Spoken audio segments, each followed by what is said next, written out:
Wednesday, everyone. Happy hump day. I'm so excited. All right, so for everyone who is just joining us, it's your first session. First of all, come on, say hi, say hello. We're going to have an eye on the chat. Make sure we contribute and answer any questions that you might have. That's the first thing I wanted to say. And I want to say a warm welcome to you, Nicola. It's a pleasure to have you. Thank you so much. Thank you so much for having me, and Happy New Year. We can still say that, can't we? Yeah. I'm planning to say that until the 30th. So yes, yeah. 100%. Yeah. Thank you so much. Such an interesting topic. I actually had a very interesting start of the day, but we'll park that for a few minutes down the line. First of all, if that's okay, would you be able to share a bit more about yourself? Absolutely. So yes, my name's Nicola.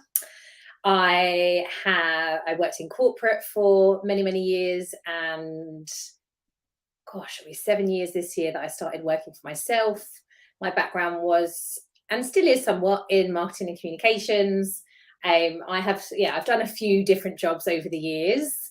And when we relocated, I used to live in New Zealand. I'm from the UK.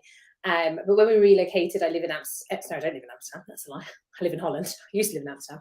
So I live in Holland. When we relocated, I decided to work for myself. And that was in marketing, comms, digital marketing, etc. But on my personal journey, I've taken many a pivot and windy road, and from that I work with business. I work with people's businesses and marketing, comms, but also energy. So I'm a Reiki practitioner. I work with energetics. I work with frequencies, and this is what we're going to talk about. We'll talk about frequency and energy today, and how that can translate not just in life, but in work, in relationships, and understanding yourself, and how what you do, how you be, how you think, how you live, how that can all be, I suppose, maneuvered and steered in certain directions according to your energy and the frequencies that you put out.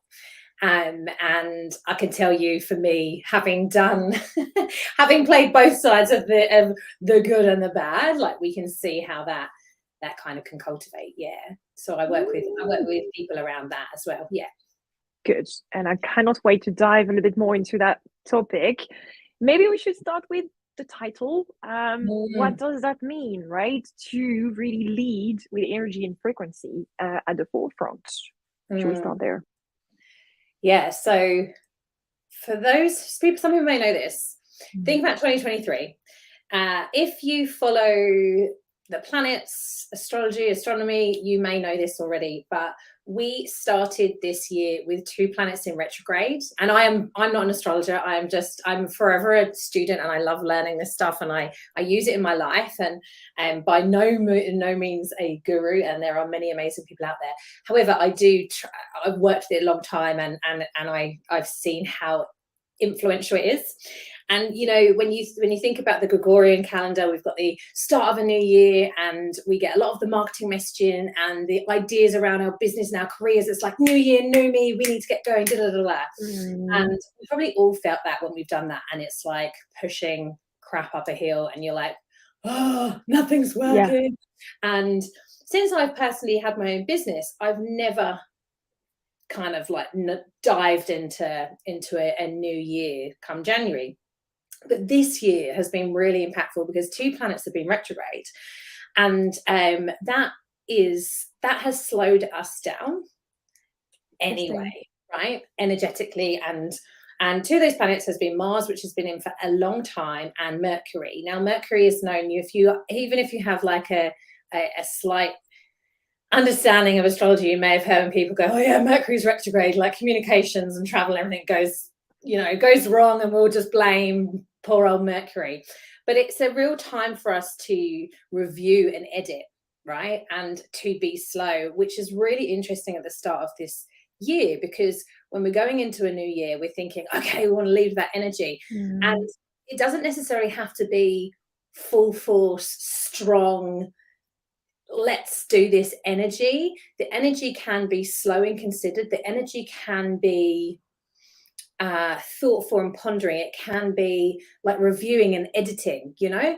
And so when you and I talked about this, I was like, yeah, this is interesting, because we want to understand our energy. We want to understand the wider world, the places we work, the people we work with, that we collaborate with, whatever, and be aware of that myriad that can actually impact us in our life and our work and our business and careers.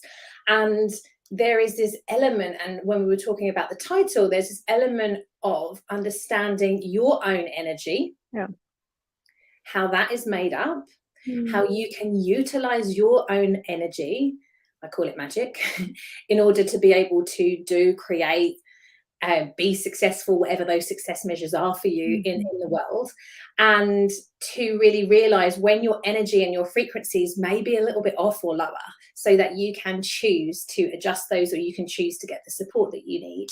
And so the title of it, it's like leading with this at the forefront, but and it probably should say now, and having an awareness as you do so. I think you're right. I think the awareness is the key component. I thought about you today because I actually went to meet Elise for a coffee, a friend of mine that we've met through LinkedIn, and I cycled there. It was -1. I was equipped. I was like, yes, this is going to happen, blah, blah, blah. Had my phone on, and at some point I needed to turn on the GPS, and my phone died on me. So I was literally in the city in the morning, freezing cold, not knowing where I was getting into. And I was like, you know what? I've got two options here. Like, where's my energy at? What do I feel that I should be doing? I could go home, safe place. I know how to go back each. Or I could just wander myself around the city and talk to random people and ask them to give me directions to where I was heading. I went for the second option because I felt it was the right one, and obviously for Elise, who had no idea what's happening on her side. So I went this way, but I thought, I need to tell that story to Nicola later today, because talking about like energy and awareness, probably another day, part of me would have been like, I have to go home. Like, this is just not right for me, and I just need to just cuddle back up in my blanket, whatever it is, and just say to Elise as soon as I can that I can't make it. Point is, it was a very long way for me to say, I think you're right. It's all about awareness. And I think something I'm definitely keen to unpack with you right now is the fact that the same situation might repeat itself, and you might not necessarily decide to do the same thing every time, and that's okay. I don't know how you feel about that, but I feel like there is also that pressure that, for example, companies, they're like, yes, this is Q1, let's do this, and just forcing things on. And if you don't feel like it, then that's okay, because as you say, you need to have that awareness that your energy might not be in that exact same place, and there are different ways that you can react to a similar situation. You don't have to commit to doing the same thing every time because protocol says so. Yeah. And this is a thing, energy, frequency, cycle, like everything, it's always changing, right? So you today, as an example, you today, you already geared up, you were like jumping on your bike, very Dutch as well done you. But the Dutchie in me really salutes you, especially in London. You are in London, aren't you? Yeah, I am. Cycling in London. As a cyclist here, I'm like, oh my gosh, I don't know how you guys do it over there. Anyway, but doing that in those conditions and being kind of ready for it, you must have had that, right, let's do it, energy and attitude. And we can all talk ourselves out of something. Oh my gosh, like, the age old, it's raining outside, it's dark.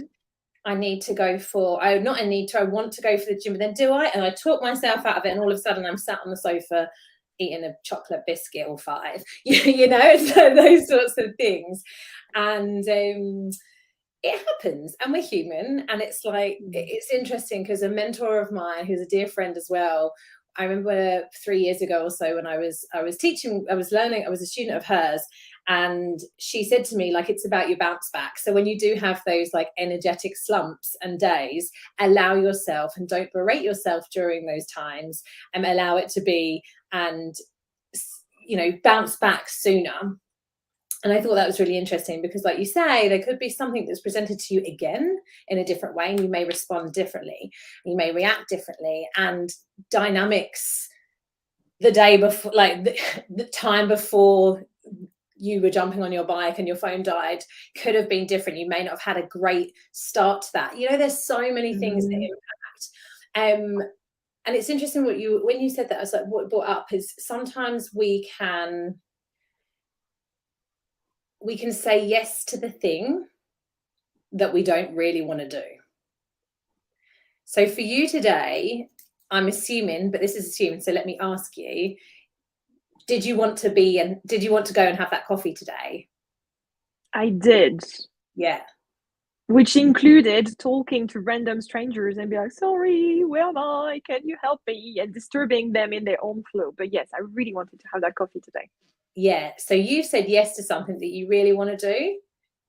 And sometimes that is like, you're like, I really want to do this. I'll just find a solution because I've said yes and I want to do it.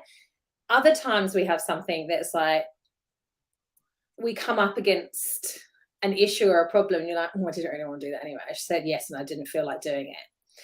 And so if we bring it back to even before your incident this morning, it's being aware enough to know what you want to say yes to and what you don't. Because if a moment comes up like so, you'll bail because you never really wanted to do it anyway and you're using it as an excuse. Does that make sense? Like, it's really, it does. Yeah. And I think this is literally what I think is helpful for us to discuss, is that you need to have that awareness. And I think maybe we need to discuss about how to get that awareness. Because I know for me, for example, what works, and it's just my way of working, is I can't have a coffee with anyone tomorrow because I need to have enough notice. It needs to be in my diary and I need to know when it happens. And whatever happens, wherever I am on my cycle, whatever phone battery I do have, it will happen because I had enough notice and I prepared myself, my energy to make that happen. But my initial response when people are like, yeah, let's grab a coffee, I'm like, I can't this week because I need to have my note. It's just my way of working to keep my level of awareness quite high. But again, that's just me.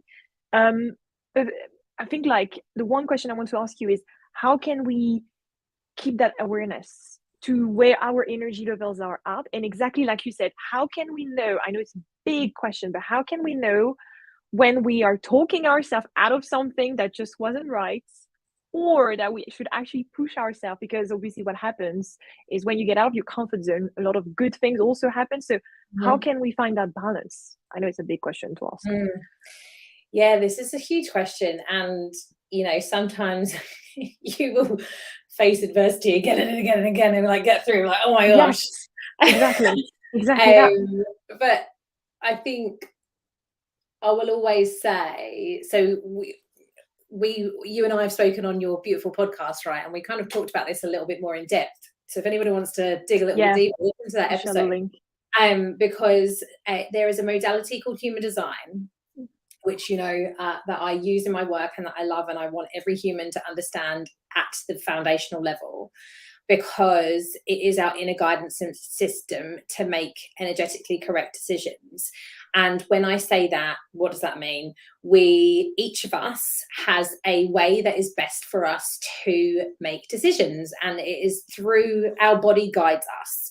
So to put it into context, when you think about energy and energetics, we all would have had a situation, a time when we have met somebody and been like, oh my God, I love their energy. And we would have all had a time when we've met somebody and be like, don't want to borrow them. No, thank you. Done.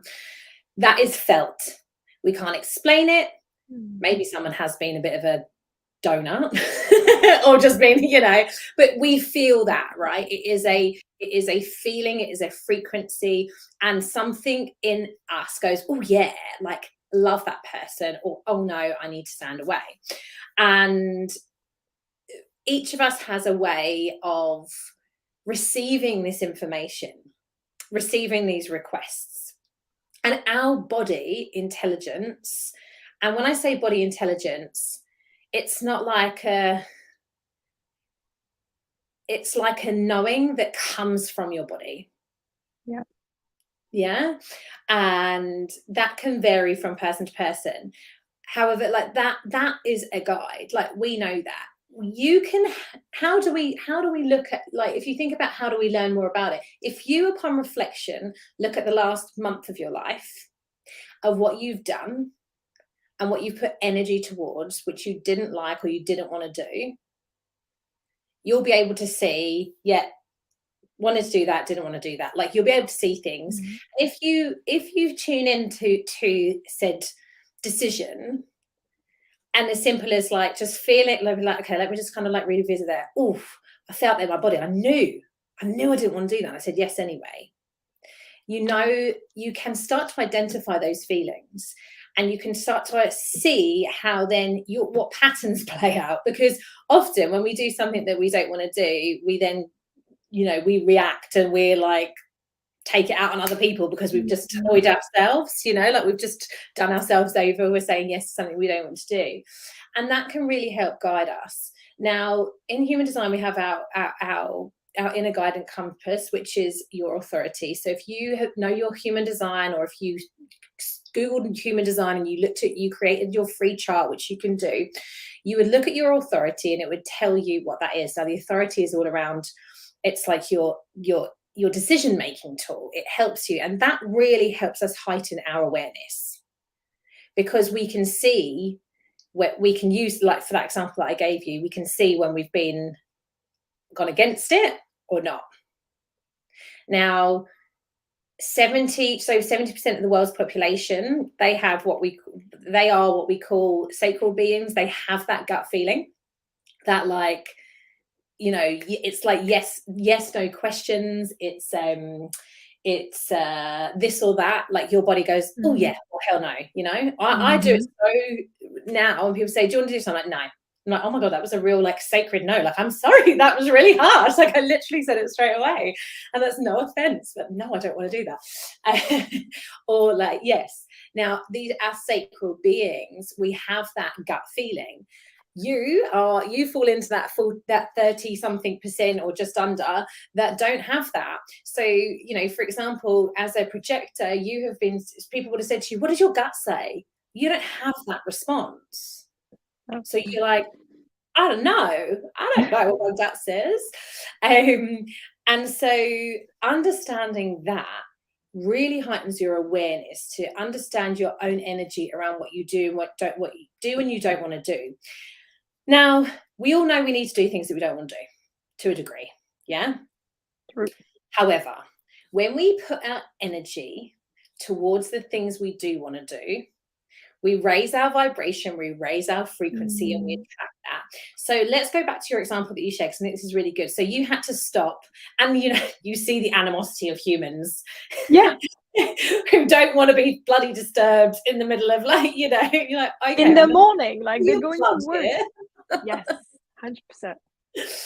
But with that, it's kind of like, you also know that energy. You're like, oh God, and we can build that up. We're like, oh my God, I've got to ask somebody. And it's like, how do we approach that? But what was your experience when asking people today? How was that? Like, well, two things actually. How did you approach it, and what were the responses you received? Yeah, so what I first did, like you said, my sort of like the way I work is definitely more in the head side of things. So I took a step back. First of all, I looked at who I could actually engage with rather than just going for the first person out of like rush or pressure, and actually find someone who was looking at the map next to the tube, who was on his phone. So I asked him, and he was just very kind. And this is how I actually like mapped myself out. That was good. And then later down the line, to double check I was on the right tracks, I actually asked someone else again. She made eye contact with me, so I knew that would work. She strangely didn't have a phone. No judgment, you know, whoever knows, whatever. But I thought, oh my God, what an incredible character. She doesn't have a phone. Point is, she still was able to guide me toward the very end. But I know at some point I was about to ask someone, and I could see the eye contact was like, you know, moving away. And I thought, that doesn't sound right to me. So I'm not going to go there. So I tried to engage with the people who seemed like worth engaging with, not in the sense that they're worth it, but more in the sense that it seemed like there was a mutual kind of, that's it. Yeah. And it's interesting. I thought, oh my gosh, when have I been that person who has been like, don't even talk to me because I'm in that, you know? Oh, so this is a check for all of us to be more open and receiving, because unless I'm from London, right, and I've lived there for like 14 years, but I get more London when I go into London. I think everybody's what do you want? No, but it's interesting. Exactly. Our energy, you know, and so then you approach that and you've received it in such a beautiful way, and you've got the directions, and obviously you made it there and you made it back, so well, hey, well done. It's interesting because had you have been like, and I'm sure there was an element of like, oh, what am I going to do? Oh, I wish I had my phone. But I also think it's a beautiful lesson. It's like, what do we do in these circumstances? How reliant are we on, you know? Exactly that. How all that humans want is connection, and we're more connected, yet we're probably more disconnected than ever before. Exactly that. Or at least the way to connect together, like even virtually or face to face, is just harder than it was before.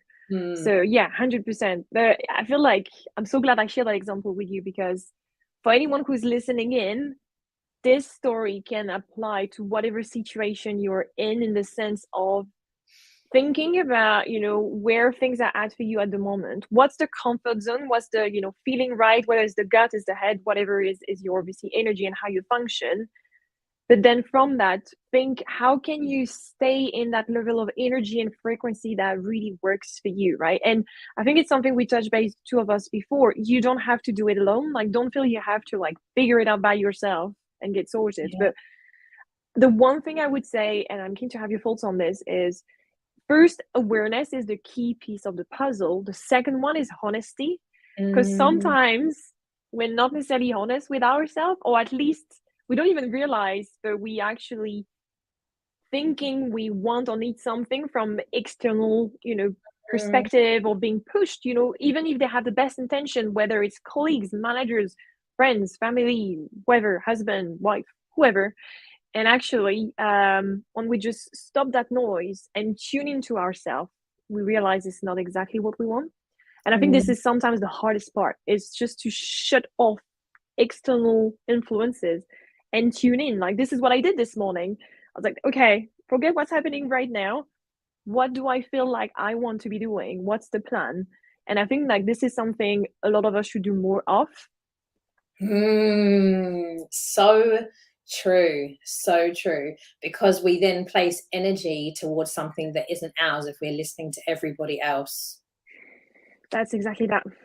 And so you think right, you have the energy, like energy is moving all the time. Emotions are energy in motion. So when we feel really good, when we feel bad, like it's all energy. We have, in every human, we have this, masculine energy, which is very strong, driven, like structure, and then we have this feminine energy, which is more flow and planning, and but like, fluid. And if you are a woman and you menstruate, you have this, we have all of these different you have this energy that comes with that too, right? We have our cyclical menstrual energy. So we have all of these different things going on that are for us. And if we shut them out and if we ignore them, we go against them, or we do according to somebody else, and then we people please, and then we're not happy, and we go down into this downward spiral. And our frequency, so you can Google like frequency charts and you can see the difference. There's like scales. What's the guy's name? There's a Dodson, I can't remember. He, like, if you Google him, like, you'll be able, or just frequency charts, you'll see like the emotions, the energies, the behaviors of like high frequency versus low, and like what that kind of looks like. And you think about when you have ended up, for example, if you have said yes to a new job because you're unhappy, and you've said it and you've chosen that as a get out card, and you join said job. I had a client like this, and she was like, I think I did the wrong thing here. And I just like, she was like, I don't know what to do. And she was like, I knew we shouldn't ourselves. I knew I shouldn't do it, but it was like I had to. I did, chess. Like I didn't know where to move, like on the board, so I just went for that. Your energy is your emotions, your frequencies are low, and then you take yourself into another situation because of everybody else or because you think you should and expect to change. It's really not going to happen. And like you said, that looking internally, which is hard work, it is like really annoying sometimes because you're like, oh, I don't want to do that. Like, it'd just be easier if I just did what like my boyfriend, my husband, my mom, whoever told me.